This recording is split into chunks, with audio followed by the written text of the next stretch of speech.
But hey, it's not a bad news day today. All right, welcome to Talking Niagara. This is Peter Giblett and Dave Wheeler, and we welcome you to Talking Niagara on Thursday, January 16th, 2024. All right, so some of the news that let's just start at the beginning. We were given misinformation, says Diodati, as he questions the region's policy of allowing drugs to be used at temporary shelters. Yes, that was a bit of a shock to me too.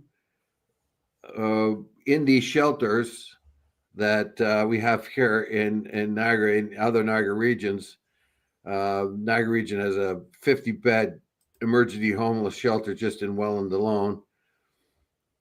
But what seems to be not forthcoming when they establish these things, they don't tell the communities in and around that these are actually going to be a drug monitoring place for for these people. Now you can look at it two different ways. You can think of yourself as the sort of fringe of society that we used to have a lot of compassion for, but now are thinking more along the lines that they are wastrels and offscourings, basically, because we don't think they can be rehabilitated, but the region thinks they can be. But part of their process is to allow drugs to be taken within the facilities. Their argument being is that these people, when they leave the facilities, they're going to go out farther afield, get drugs, and take them unsupervised. What they want these people to do is come into the shelters, tell the people what drugs they use, and then they can be monitored. However, what you're getting is emergency services showing up there to take care of people who have taken drugs. Now, the drug policy was news to Niagara Falls Jim Diodati, who's been busy dealing with complaints from shelters. Oh, yeah. Shelter neighbors in the city. We've covered part of that. The one we covered that shelter, the one on Desson, was it? Buchanan. Yeah. Yeah, and also the one on Summer Street is under the eye as well. Yeah. And he is saying he's struggling with that. We were originally telling the residents that there were no drugs allowed on these sites, so we were given misinformation. It's good to know what's happening there. I know we say best practices, but I'm struggling with that idea of giving someone who has a drinking problem access to more alcohol. Maybe I need more information or education. On this instance, I don't think the mayor is wrong. No, he's not. We can't stop people taking drugs onto the site, but we do want to, we really don't want to, we want to try and limit it as much as possible. If it was a drug rehabilitation center and they were giving methadone or some other thing to help people withdraw, I would say, okay, that could be a necessary thing. But what they're doing here is they're allowing people to come in and take their drugs full well knowing, with the staff and all that full well knowing what they have. And the drugs are not good drugs, because obviously good drugs, and that's a loaded comment anyway. But I mean, drugs, obviously, if they know what they were doing, they wouldn't have had emergency service coming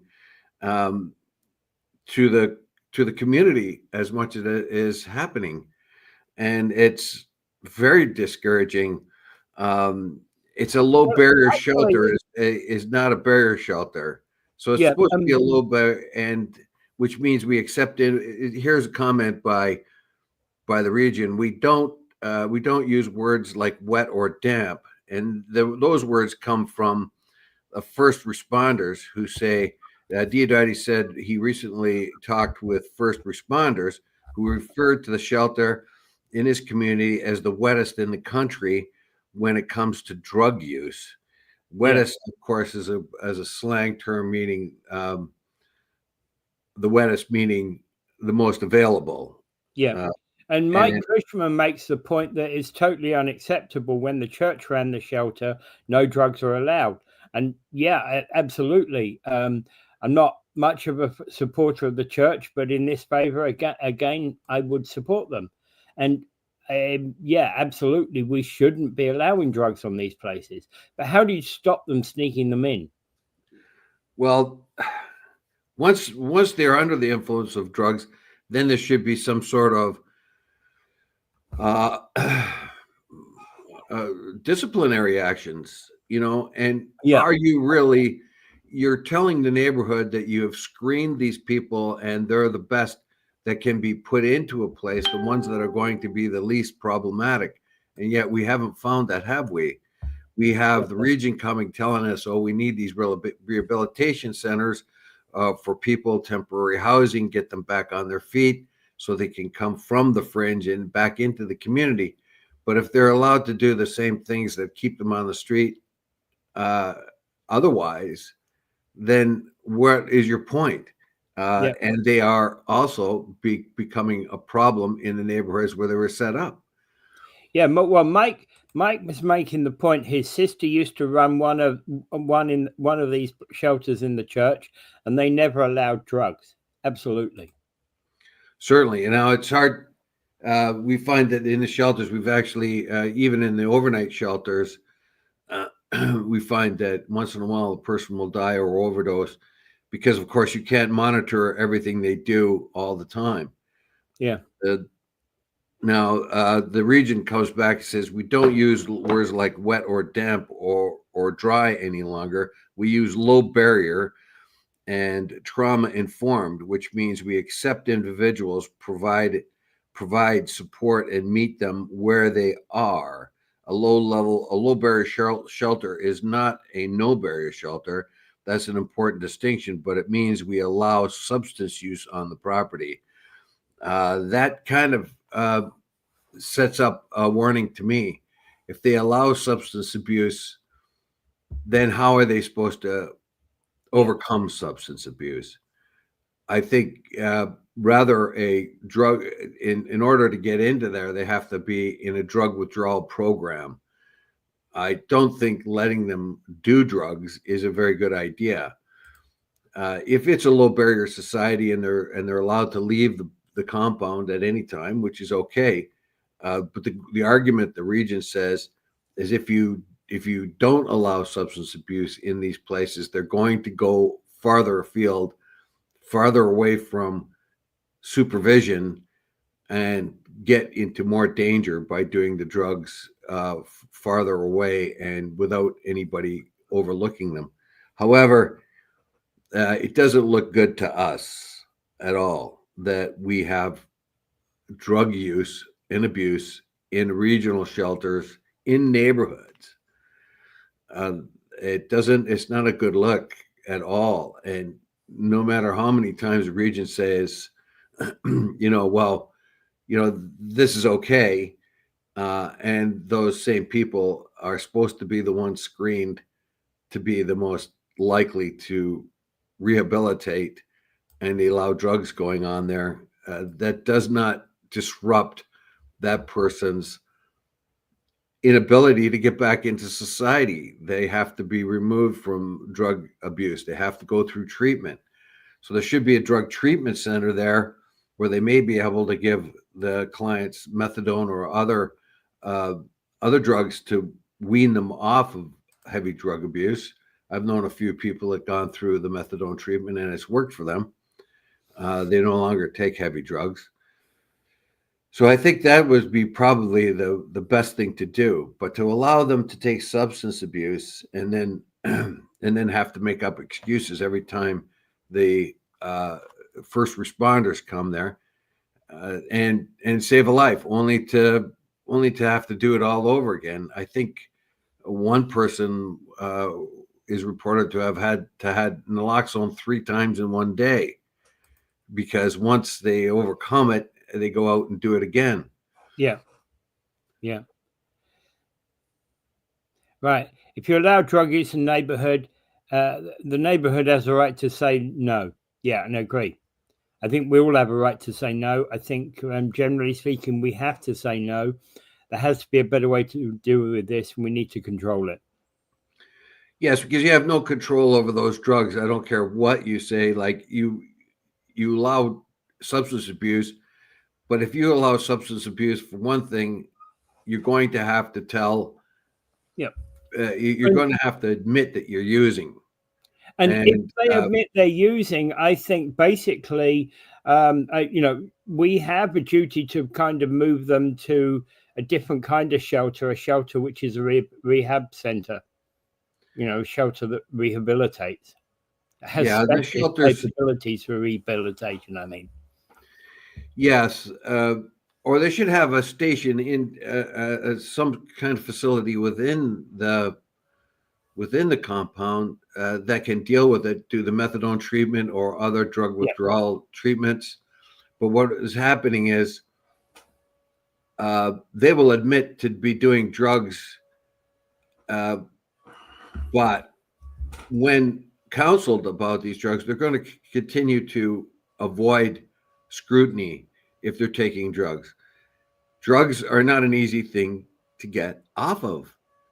Drugs are extremely addictive. Drugs are the thing that temporarily relieves the despondency of a person. And you can't just say it's okay to do drugs. It's not. I can understand them saying, okay, if you're going to do drugs, here's the place to do it, because we can save your life if you go out, if you take too much or whatever you do. If they're going to allow drugs, they're going to have to make it a part of a withdrawal system, drug rehabilitation center, where they can monitor the drugs and gradually help the person withdraw off of them. But to let them go out and buy drugs off the street and then come back and do them there in a safe place is counterintuitive, if you ask me. This only keeps the supply of drugs going. It only helps the drug dealers and the criminal element of society to continue their practices. If you're getting drugs safely and you're not being charged or incarcerated for having illegal substances on you, I don't really see the point of that. People who are on drugs are not of the right mind. So you have to use methods by which to help them withdraw their dependency on drugs. You can't just let them use them. I understand that they let them use them because it's a safe place for them. They can keep an eye on them, but they're always going to lie to the people, because if they keep taking drugs, somebody's going to say, hey, how come you keep taking drugs? Why don't you do this or that? You're not really doing what you're supposed to help yourself rehabilitate.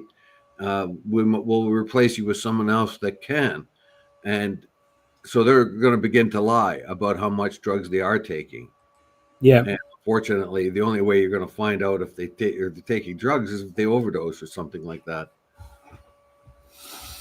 Yeah, and then we need to be monitoring them, I think, more for the drugs. Okay, we've got some more comments. Right. Drugs of all sorts lead to addiction. Yeah. If you do not have a job and doing drugs that cost $100 a day or more, where do you get the money? Fair question, Mike. Often that's where theft and theft and crime come in. I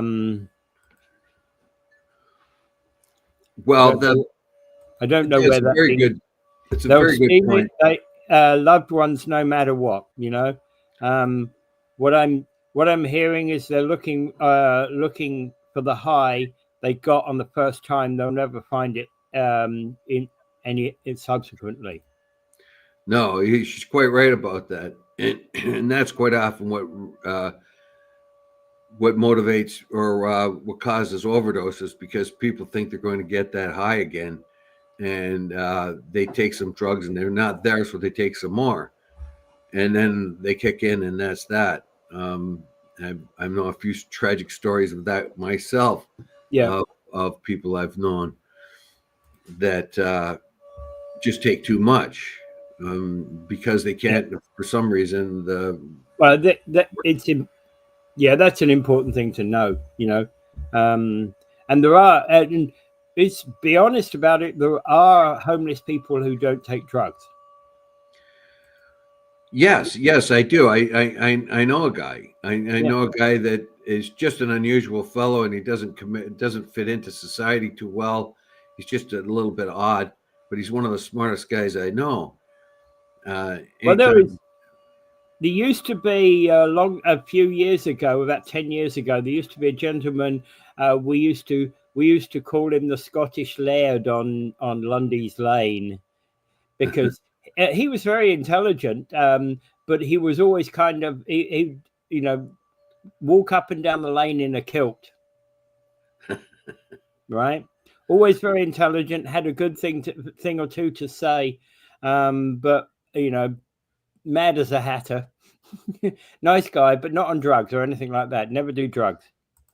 Yeah. Well, there are people who have mental health issues that don't are not in sync with drug use, but unfortunately, mental distress, depression, and many other things lead people to seek relief of those conditions with drugs, and it does temporarily work.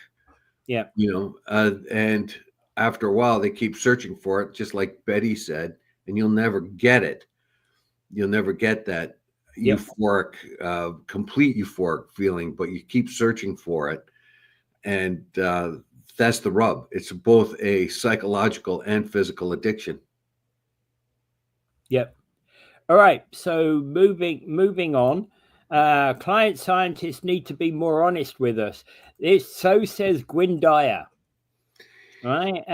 Basically, what is happening is and United Nations General Secretary Antonio Guterres, Secretary General, I meant to say, said individual years pushing past the 1.5 degree limit does not mean that long-term goal is shot. Where Gwyn Dyer basically says he'd be better off saying that we passed the climate target and all hell is breaking loose. Yes, he might be quite right here, Gwen. What Guterres is saying and what Gwyn Dyer is saying, because in the last few years we've pushed back past the 1.5 degrees C, which is supposed to be our red line. Our red line in the world is to reduce the amount of global warming to 1.5 degrees. Well, that seems to be broken, but Guterres is making the argument that these are over 1.5 here and there throughout the time is not a complete picture, saying that you need about a 20-year model. In other words, you take the average over 20 years or so. That would probably be true if that 1.5 was if that 1.5 was broken once every 20 to 25 years or something, but not so true if the last 3 years have broken that 1.5. Statistics alone would tell you that, right? Well, what Gwyn Dyer is saying is that they're not being completely honest with everybody. Yeah. They're saying that the 1.5 degree red line has already been surpassed, and it's time to be honest with people. However, there is a tendency, or what he is suggesting, that they don't want to frighten people, that they have proposed the 1.5 degree C raise throughout this century is the limit we can go, and we've already surpassed it, and we're early in the part of the century. We're only in the 20s right now.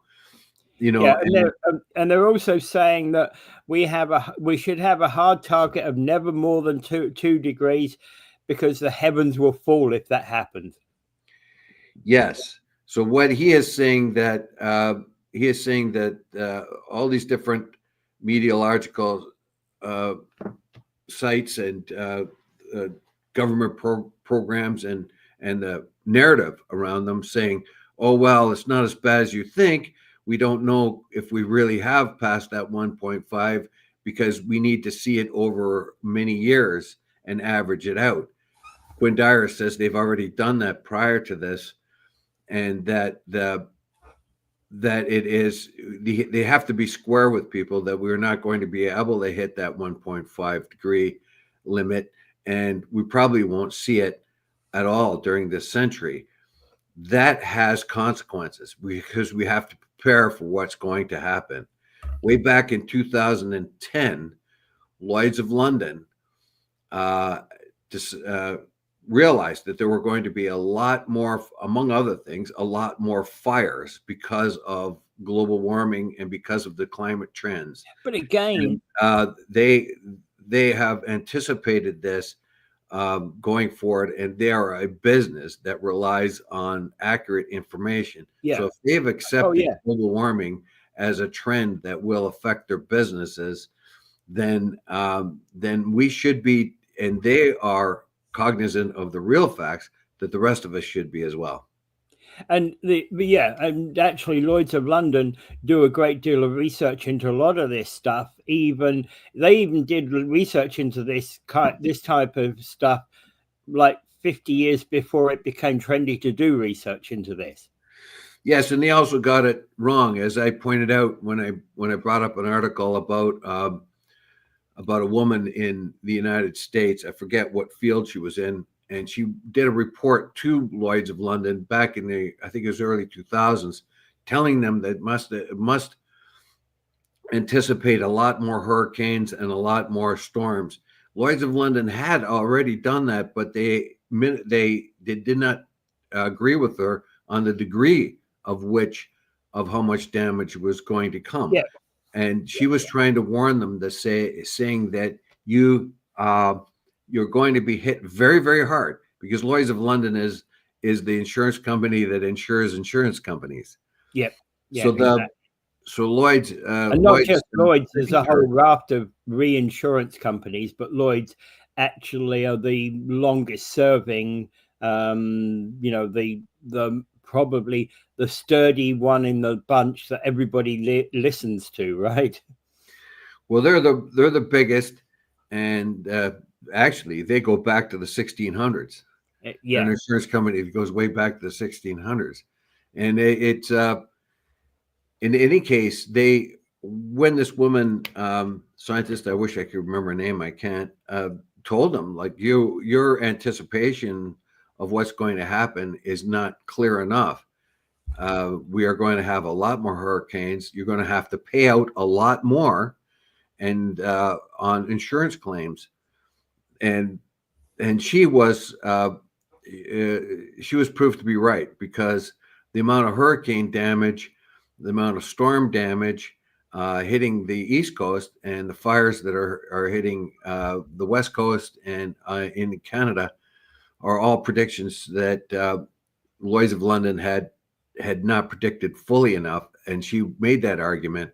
Then later, when the big disasters happened, the hurricane damage in New York, the hurricane damages in and around Florida, and in North Carolina and all these other places, she has become very true. And you can see this happening in Florida. If you know anybody that lives in Florida, their insurance rates are going through the roof. Yeah. Okay, so a few comments. I'm just catching up. Climate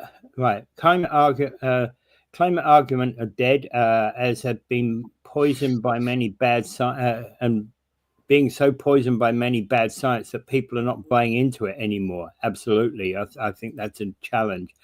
My son can find me 50 months. Okay, that's dating back to the prior article. And as is that, never give up, Betty. Absolutely. All right. That's why I'm missing my talk shows. Okay. I've actually been good. No outbursts, Mike. Okay. California is warning, and we are ignoring it. Water is rising and being ignored, says Mike. It's not really being ignored. And I will segue to what Joe Biden said in his final address to the nation. I think it was last night or yesterday. Yeah. And he said when he warned about the oligarchy taking over the country, he also warned about how powerful interests are perverting the climate, the initiatives to help climate change, because they are filling the airwaves with misinformation and diluting and perverting the message of climate change. And he is warning about that, and he puts it at the feet of the oligarchy, who they're going to be safe because they'll always find a safe place to live, and they won't have to worry about the climate change, what it does, hurricanes and fires and so on.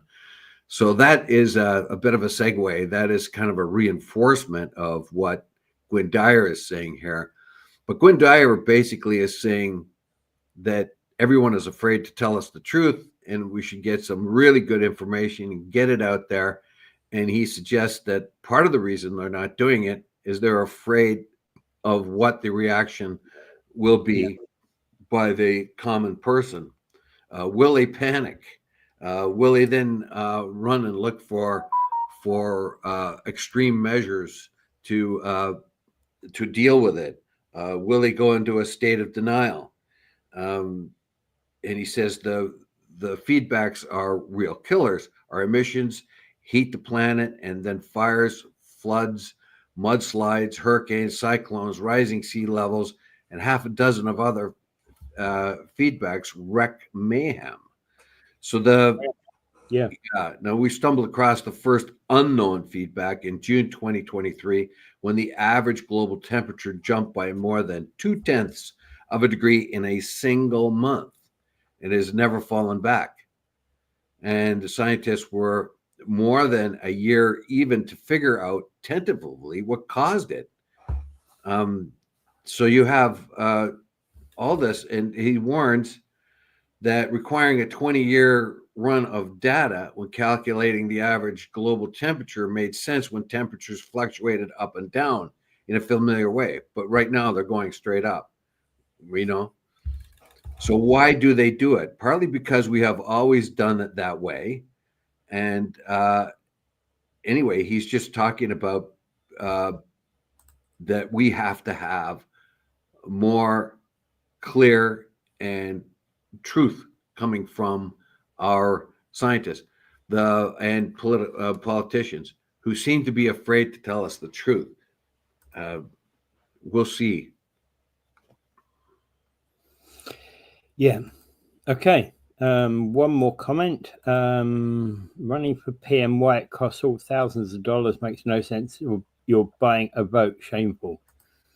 Yeah. Okay. So the proposal to redevelop the Thundering Waters Golf Club into a residential subdivision is headed for the Ontario Land Tribunal.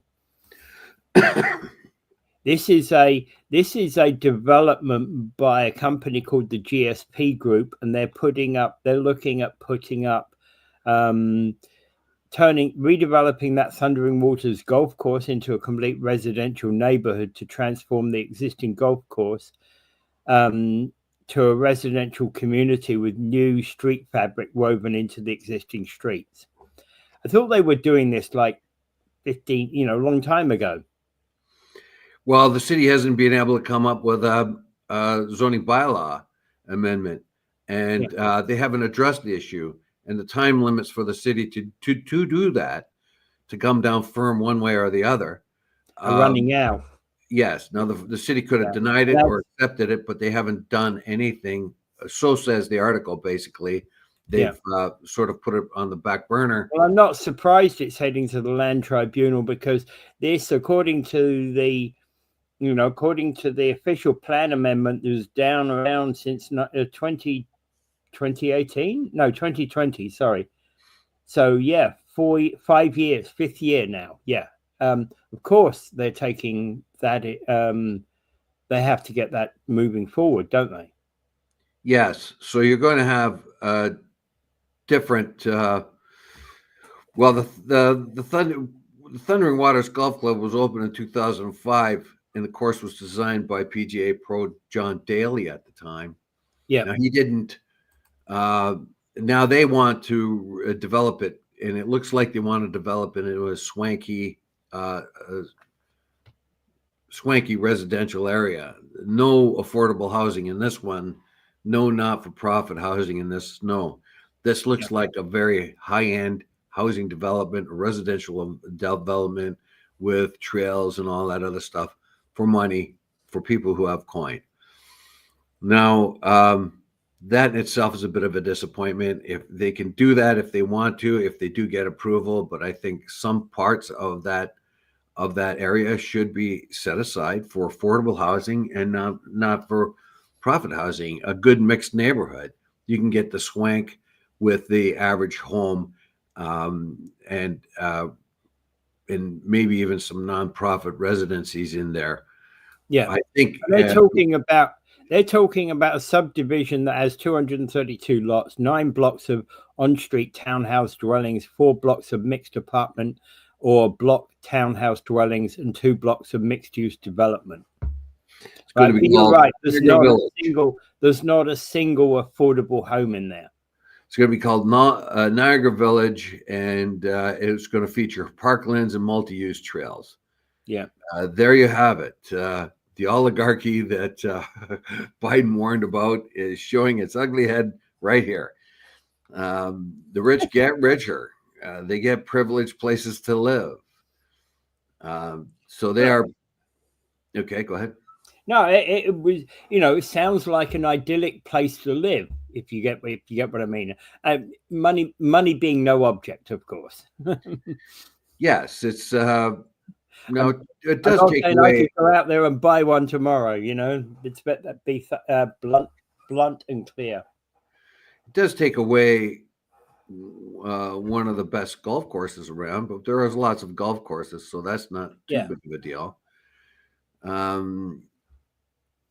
Anyway, so they are incensed that the city hasn't come up with a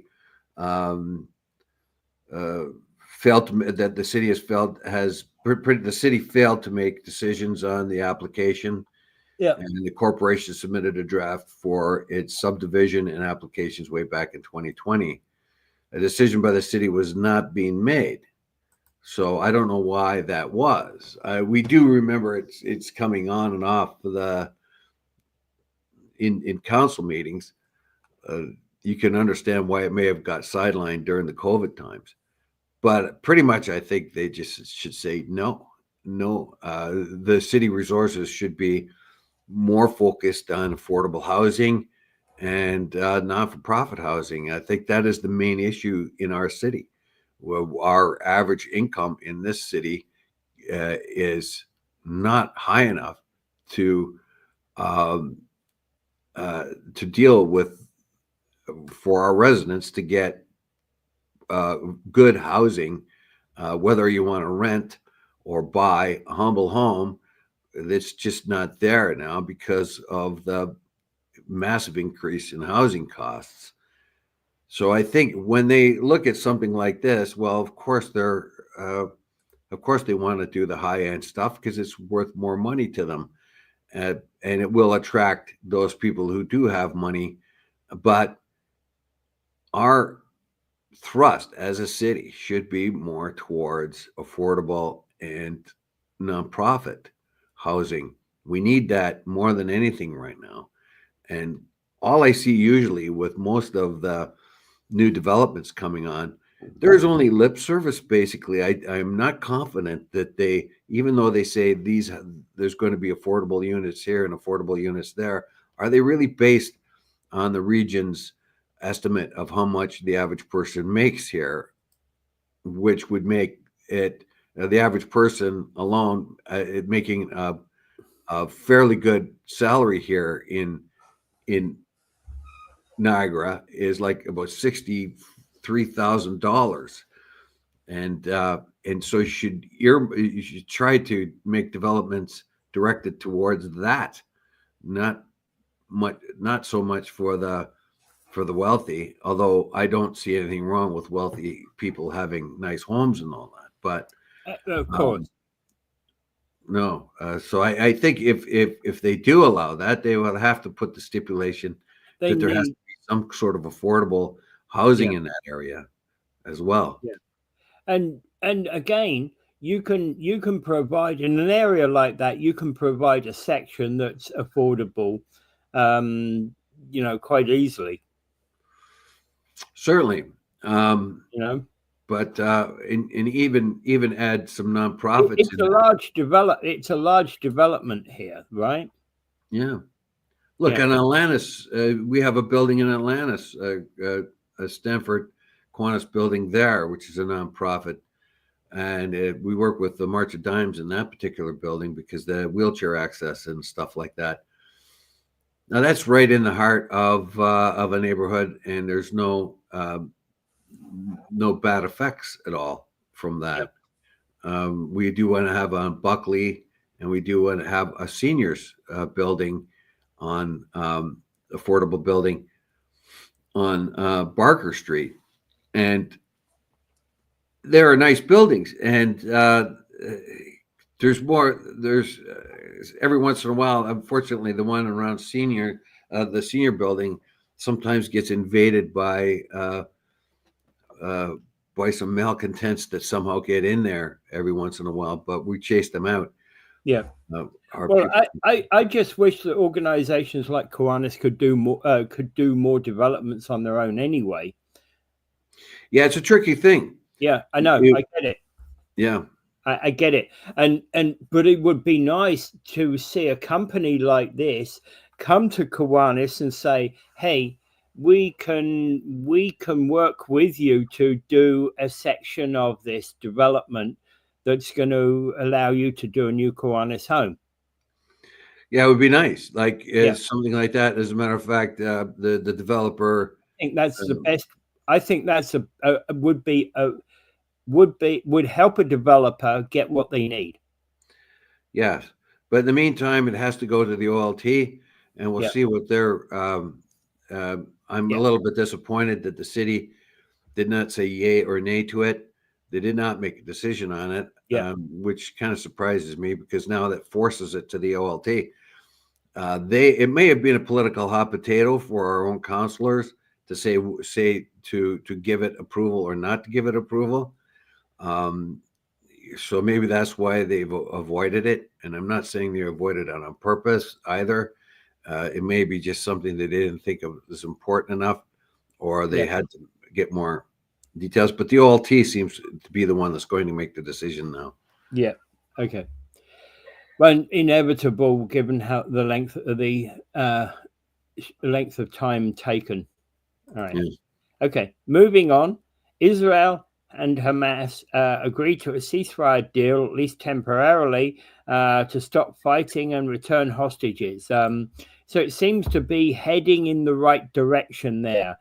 Basically, the accord has yet to be approved by the Israeli cabinet, but it and but it's looking as if they've gotten to a deal to pause the fighting and release the hostages. Uh, Biden and Blinken and those are taking credit for this, but it's very obvious that it's the influence of Trump here. Well, Biden has always been pretty much uh, has supported the Israeli lobby. He gets a large part of his money from this APAC and so on for his campaigns.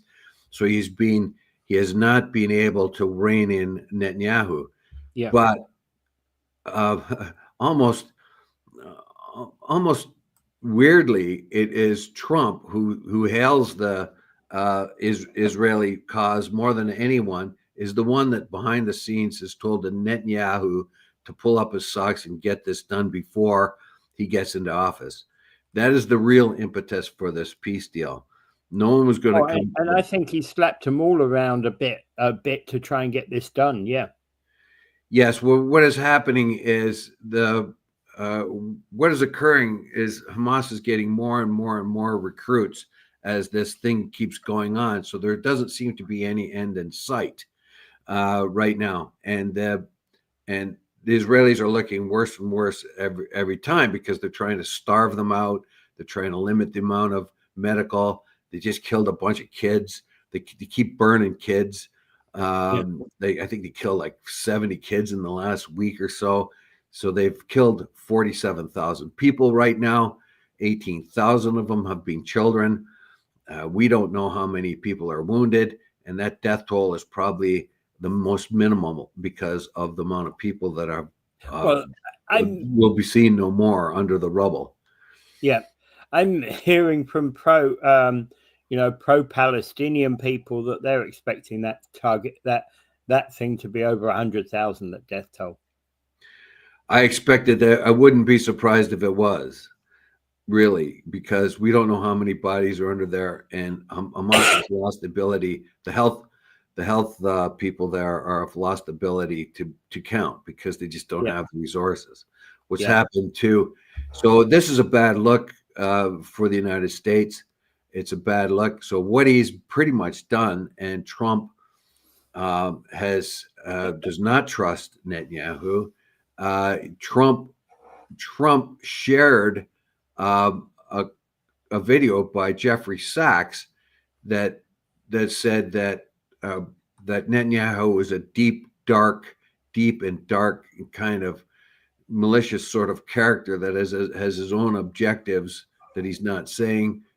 We have echoed that here, but Trump actually sharing that on his own Truth Social, whatever it is, has shocked people. He has told the Israelis long ago to get it done and get it over with. It's a really bad look. So on the surface, he's saying that he is going to bring massive devastation to Hamas if this isn't done. But in the back room, he's slapping around Netanyahu, telling him to get it done. And at the end of the day, okay. And at the end of the day, both Biden and Blinken, as well as Trump groups, can both claim victory on this. Yeah, I guess they could, but it's very clear that it's been the Trump influence. Pyrrhic victory in terms of Biden and co, because whilst it was their plan that is getting enacted here, they didn't do enough to get it enacted, whereas Trump did that work. Yeah, he did. He just said, look, in the media, he threatened Hamas and anyone else affiliated with Hamas, but in the back rooms, he has told Netanyahu to get his act together. Now, whether this can happen right away, because you have members of Netanyahu's government, Ben Gvir and Smotrich and others, the extremists, the settler movement, and so on, that keep him in power, are going to be entirely against this. Now, the rest of the Knesset will probably be able to vote over top of them, but this is a death knell, presumably, for Netanyahu's power, because once this peace deal is done, they're going to have an election soon, and Netanyahu might get wasted. Meanwhile, because you know what, we also have to point out that it was he had insisted, guaranteed the Israeli public that there was no way that the Gazans could come out and attack Israel because of the defenses that he himself had made sure that they were impervious. Well, they were very easily breached. And that doesn't look that'll come back to haunt him in a big way. I would be very glad to see the end of Netanyahu, except that who follows him might be even worse. That's what I'm worried about. Yeah. All right. Ford sports Canada not for sale hat when he was speaking out about saying that we need to start looking at made in Canada products ahead of looming Trump tariffs. And I think he's right on this, because I think when it comes down to it, Premier Doug Ford on the US tariff threat, he's really been much, to a large extent, leading the charge in terms of the provinces and what needs to happen. And I think what he's saying is on this matter is making a great deal of sense. Yes. Think what you might about Doug Ford, but he is the one that is leading the charge, the counterattack. Yeah. Basically, he's the one that sees a bully and knows a bully. He is himself being a businessman, so he knows quite a bit, and he's been in the States quite a bit. He's the one that's saying, look, if you pull any punches, it's not going to be good. You're going to have to fight back. You're going to have to do the fighting. Unfortunately, we find that Danielle Smith will not sign on with the rest of the premiers because she's afraid of the energy resources that she feeds into that Alberta feeds in the United States. Although Francois Legault from Quebec has said that yes, he will himself turn off some energy supplies from Quebec if need be. Unfortunately for Smith, she went down to Mar-a-Lago with Kevin O'Leary and to talk with Trump, and she thinks she's going to get a carve out, and she might. But this is divide and conquer. If she doesn't sign on with the rest of us, that's a division that the Trump team is going to exploit. They're going to start making separate deals with separate provinces and sort of diluting our national our national strategy to fight back. Ford, whether you like him or not, he's the one that has stood up the most. He's the one that's gone down into the United States to throughout all the different networks to call our to point out our cause, and he is the one that's calling to fight back. Use every tool in our toolbox. Yeah. In this particular case, me and Ford are on the same page. I want to duke it out too. We have to warn Canadians that we have some tough times coming, but we're going to have to bear down, help each other out, and fight the monster. And okay, so I've got to say this. Providing it's Canadian made, I want that hat. It is Canadian made, and that's the whole point. And it says in the article who did it, who designed it, and who made it. Yeah. Yes. It's a Canadian made hat, so that means it must be worth about $178. If you got it made in China, it might be 20. I want that. I want a cap like that. Yep. I can see myself wearing that, supporting that. Yes, and then go stand by the Rainbow Bridge and make sure every American coming in can see it. Yeah. There's been a lot of fun going on with this too. I saw Mark Carney on I think it was Jon Stewart's show. There's a little bit of YouTube thing. Mark Carney looked pretty good on that show, and he spoke very well. And now I understand why Pierre Poilievre is doubly worried about Carney getting in as a carbon tax. Carney calls him, is going to get back in or become a liberal leader because he's a new face. He's witty. He's knowledgeable. Whether you like or not like his policies or his philosophies, he has the wherewithal to stand up to Poilievre and speak, and because he's a lifelong person that's been in the field, whereas Poilievre has been a lifelong politician. Yeah, so he can't speak with the same authority that Carney has. Yeah. So we, I don't know. We might find a closer election than we've. I've always believed that the election is not going to be as big a runaway as actually the Conservatives believe it to be. If they put Chrystia Freeland in as a leader, it's going to be a runaway. But if they put Carney in, they'll be able to hold back some of the tsunami. Yeah. Okay, but also the other thing in relation to this, by the way, is that Canada is sending Black Hawks and drones to the border to pacify Trump. This bothers me a whole lot too, because don't forget that the Canadians have complained about the American border services too. We are poised when Trump gets in. We are poised once he starts the deportations. We're going to get us talk about tsunamis. We're going to get we have a potential of a tsunami of hundreds of thousands of people hitting our border. The United States is going to have to be responsible for stopping them coming into our country, as we are now trying to stop others from going into the United States. Our border security has been terrible. It's been porous, and the premiers have asked for things to happen. Right now, we have a unified force a little bit in the federal government, but each different province has done its own measures to pacify Trump's demands. This is a good thing. This is a very, very good thing. We are going to find that the amount of people moving and trying to seek asylum and try to economic refugees coming into the country, into North America, are only going to increase. The pressure's already on Europe in the same way. There isn't going to be any stop of this.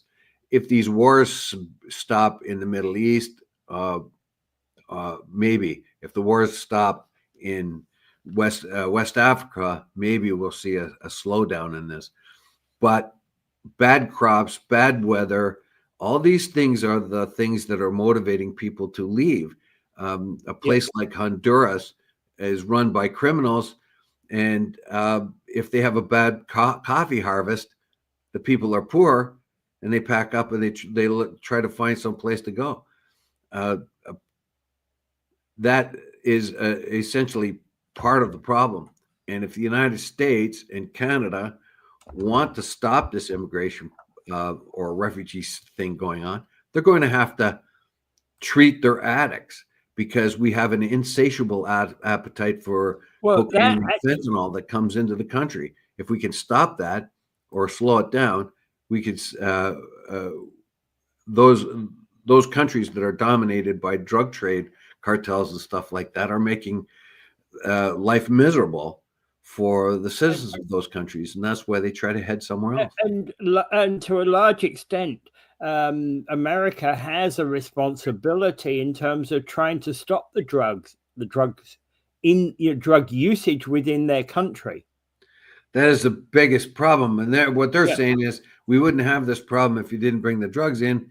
And drugs are not mainly counter that, they're saying, well, you know what, your addicts are the ones that are feeding the drug suppliers.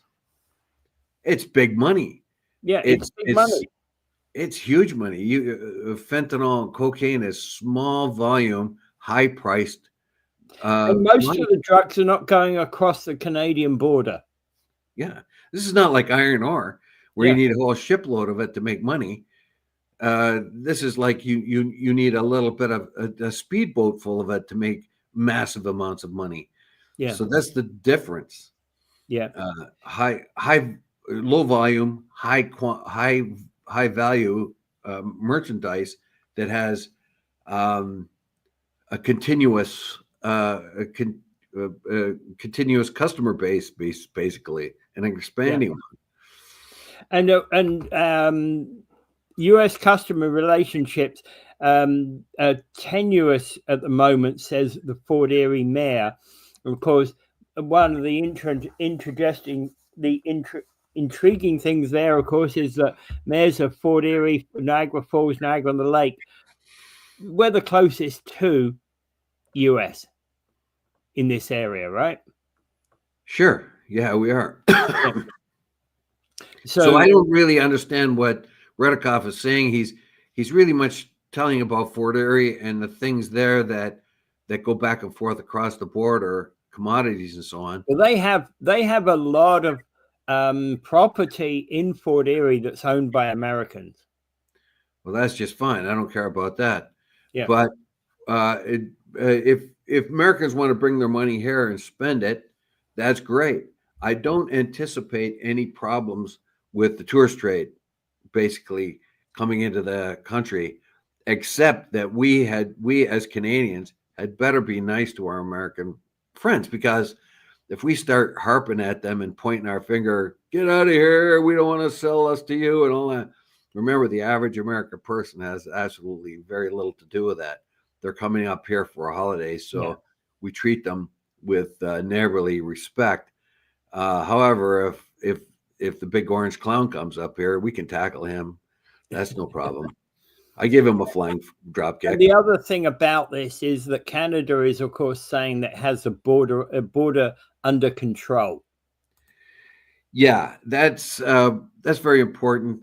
I'm really kind of embarrassed that we haven't had border services that are adequate. I'm very embarrassed that our whole system is being so porous and has given us such a bad reputation, not just and made us victims of our own immigration system. Yeah. The inability of the government to anticipate these kind of problems, like when they give visas to Mexicans, when they stop having to require visas from Mexicans, or from or reducing the requirements for visas from Europe. What do you think is going to happen? I think they are just dumb. But finally, and then unfortunately, it's because of Trump. Trump snaps his fingers and we hop. But we're doing what we should have been doing all along. And this was the humiliation for me as a Canadian, that we could have been doing all of this and should have been doing all of this under our own initiative. But no, we didn't. We let our borders be porous. We let our immigration system collapse and become victimized. And Trump snaps his fingers, and all of a sudden we do what we should have been doing all along. Yeah, exactly. And it's the same with actually our military spending, right? It's only because of pressure by NATO saying that we haven't reached that 2% GDP that suddenly now we're buying these jets now, or we put the order in last year, but we've spent significantly more on those jets, on that order than we would have done 5 years previously. So what's the federal government do? It gives $1 billion to Ukraine, but takes away $1 billion from our own military budget. Imbeciles. Yeah, but absolutely. And that's another source of humiliation for me too. We only had to come up with 2% to support NATO, and there's other NATO countries that are doing the same thing. As Trump has pointed out, as much as I dislike the guy, he points that out. He points out, look, we're carrying the weight here. We're carrying you. You're putting out 1%. You're putting out a couple percent. Get stuffed. If you're not going to stick up for yourselves, we're going to pull the pin. We're getting out of here. Yeah. Yeah. And NATO, and if we're going to do that, and you're going to have a unified force, NATO is an important part of that. And pulling you, if you're going to be involved in NATO, pull your weight. Yes, exactly. This shilly-shallying on and this goes right back to Harper too. So it's not just the Liberals. Harper didn't spend any more than 1%, and he was a laggard in military spending himself. Everyone thinks they're going to lean on the United States. We'll get stuffed. It's time to do our part. And when you want peace, the best way to have peace is to prepare for war. There is no more wiser saying than that. If you want peace, prepare for war. Because if your opponents see that you're strong and you have a military capability, then you're safe. But your enemies see weakness and they're going to exploit it. But one of the things that I can see when we look at this whole concept of the tariffs, right? We've gone from the Ford situation, and I know Canada not for sale hat. Yes, that's a nice gimmick. We've gone for the spending on the Black Hawks, absolutely essential. And whether that's enough to pacify Trump is another question.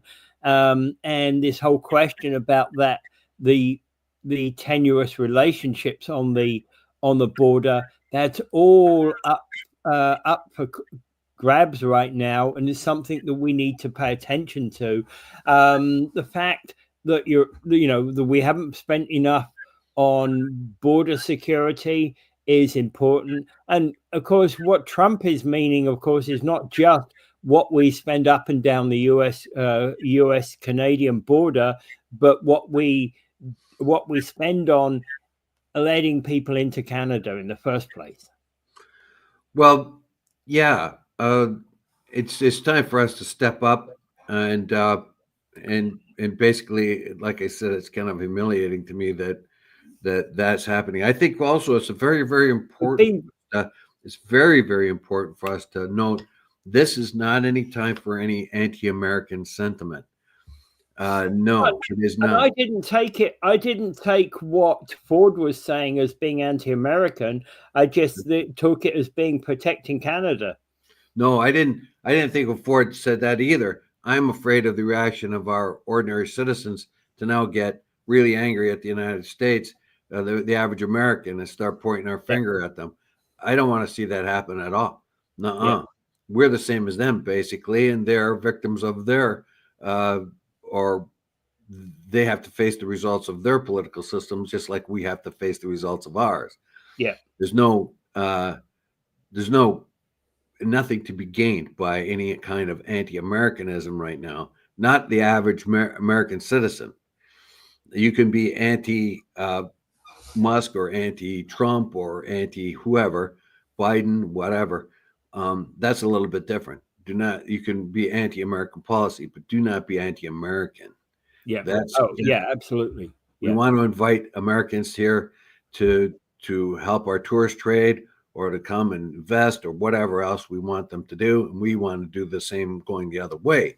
We have anti-Americanism, just not the yelling at the average American or denouncing the average American is not a good thing. It takes away from what is the real issues. And actually, it's like, I don't think denouncing anybody because of who they are, what their views are, is a good thing in any circumstance. Yeah, you can have you can be denouncing American policy all you want, but the American person, no. The average American, no, we don't. I mean, they welcome us down there. We should be doing the same here. So, absolutely. Absolutely. But again, there's obviously concerns. We're running out of time anyway. There's obviously concerns. A lot of people are going to get concerned here. And there's one of the biggest factors always going to be about business, isn't it? What's the business impact of all of this? I expect that because of our very low Canadian dollar, we can expect a lot of Americans coming up here, as long as they're comfortable with coming up here. And I hope that there isn't a whole lot of anti-American rhetoric that would stop Americans feeling unwelcome to come here. With our low Canadian dollar right now, we could probably expect a lot of American tourists coming up here this year, which will help us. Which will help the nation as a whole, and particularly our area here being a tourist attraction. Yeah.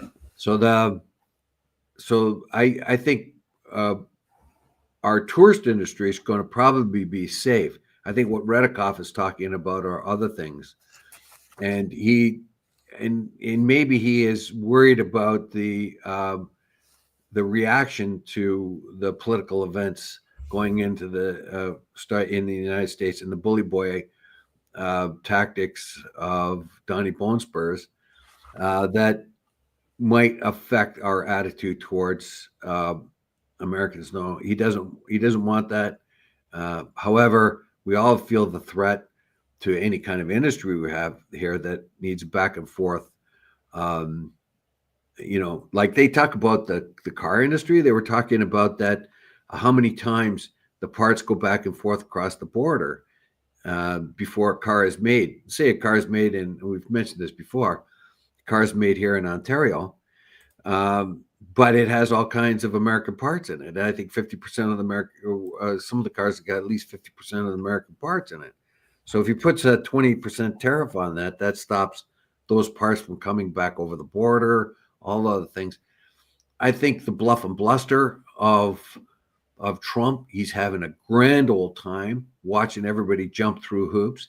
He's looking for cracks in our defense, and he sees already Alberta. He can carve out a special case for Alberta and start maybe carving out a special deal for Quebec or something like that. He can divide and conquer. So he's having a grand old time. He's just saying everything he wants to say here, there, and everywhere, and watch people jump and look for weaknesses. Let's hope this thing gets resolved very quickly. And I'm with Ford here. Get your knuckles shined up, because it's going to be a duking match. If you want to fight me, I'm going to fight you back. You're 9 times the size of me. Doesn't matter. I'll kick you in the balls. Yeah. All right. And I think we can call it quits at that point. Okay. Without further ado, I bid you adieu. Let's hope this